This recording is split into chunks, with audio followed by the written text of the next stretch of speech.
घटोत्कच भीम और हिडिंबा का पुत्र था और बहुत बलशाली था। घटोत्कच बर्बरीक, खाटू श्याम, अंजनपर्व और मेघवर्ण नामक 3 पुत्रों का पिता था। इनमें बर्बरीक अपने पिता घटोत्कच और अपने अन्य 2 भाइयों से भी ज्यादा मायावी था। वह महाभारत के प्रमुख पात्रों में से एक था।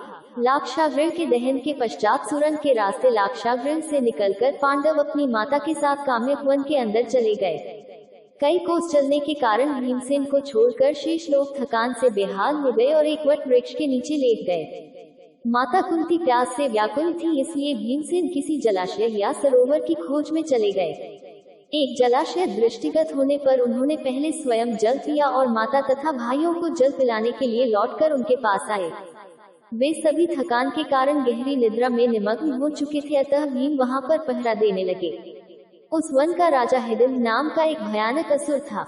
मानवों का गंध मिलने पर उसने पांडवों को पकड़ लाने के लिए अपनी बहन हिडिंबा को भेजा ताकि वह उन्हें अपना आहार बनाकर अपनी क्षुधापूर्ति कर सके। वहां पर पहुंचने पर हिडिंबा ने भीमसेन को पहरा देते हुए देखा और उनके सुंदर मुखारविंद तथा बलिष्ठ शरीर को देखकर उन पर आसक्त हो गई। उसने अपनी राक्षसी माया से एक अपूर्व लावण्यमयी सुंदरी का रूप बना लिया और भीमसेन के पास जा पहुंची। भीमसेन ने उससे पूछा, हे सुंदरी, तुम कौन हो और रात्रि में इस भयानक वन में अकेली क्यों घूम रही हो? भीम के प्रश्न के उत्तर में हिडिंबा ने कहा, हे नरश्रेष्ठ, मैं हिडिंबा नाम की राक्षसी हूँ। मेरे भाई ने मुझे आप लोगों को पकड़ कर लाने के लिए भेजा है, किंतु मेरा हृदय आप पर आसक्त हो गया है तथा मैं आपको अपने पति के रूप में प्राप्त करना चाहती हूँ। मेरा भाई हिडिंब बहुत दुष्ट और क्रूर है, किंतु मैं इतना सामर्थ्य रखती हूँ कि आपको उसके चंगुल से बचाकर सुरक्षित स्थान तक पहुँचा सकूं। इधर अपनी बहन को लौटकर आने में विलंब होता देखकर हिडिंब उस स्थान में जा पहुँचा जहाँ पर हिडिंबा भीमसेन से वार्तालाप कर रही थी। हिडिंबा को भीमसेन के साथ प्रेमालाप करते देखकर वह क्रोधित हो उठा और हिडिंबा को दंड देने के लिए उसकी ओर झपटा। ये देखकर भीम ने उसे रोकते हुए कहा, रे दुष्ट राक्षस, तुझे स्त्री पर हाथ उठाते लज्जा नहीं आती? यदि तू इतना ही वीर और पराक्रमी है तो मुझसे युद्ध कर। इतना कहकर भीमसेन ताल ठोक कर उसके साथ मल युद्ध करने लगे। कुंती तथा अन्य पांडव की भी नींद खुल गई। वहां पर भीम को एक राक्षस के साथ युद्ध करते तथा एक रूपवती कन्या को खड़ी देखकर कुंती ने पूछा, पुत्री, तुम कौन हो? हिडिंबा ने सारी बातें उन्हें बता दी। अर्जुन ने हिडिंब को मारने के लिए अपना धनुष उठा लिया, किंतु भीम ने उन्हें बाण छोड़ने से मना करते हुए कहा, अनुज, तुम बाण मत छोड़ो, यह मेरा शिकार है और मेरे ही हाथों मरेगा।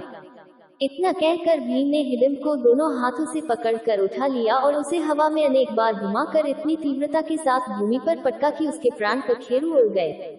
हिडिंब के बाद भीम काम्यक वन का राजा बना तथा भीम ने 20 साल काम्यक वन पर राज किया।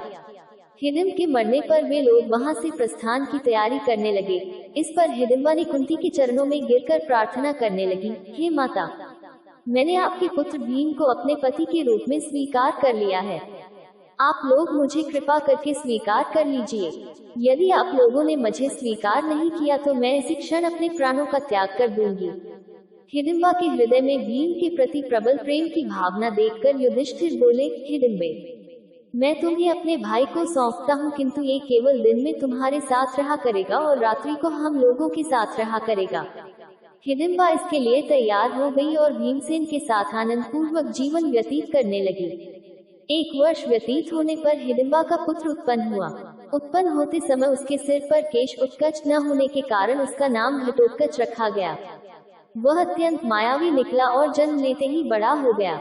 हिडिंबा ने अपने पुत्र को पांडवों के पास ले जाकर कहा, यह आपके भाई की संतान है, अतः यह आप लोगों की सेवा में रहेगा। इतना कहकर हिडिंबा वहां से चली गई। घटोत्कच श्रद्धा से पांडवों तथा माता कुंती के चरणों में प्रणाम करके बोला, अब मुझे मेरे योग्य सेवा बताएं। उसकी बात सुनकर कुंती बोली, तू मेरे वंश का सबसे बड़ा पौत्र है, समय आने पर तुम्हारी सेवा अवश्य ली जाएगी। इस पर घटोत्कच ने कहा, आप लोग जब भी मुझे स्मरण करेंगे, मैं आप लोगों की सेवा में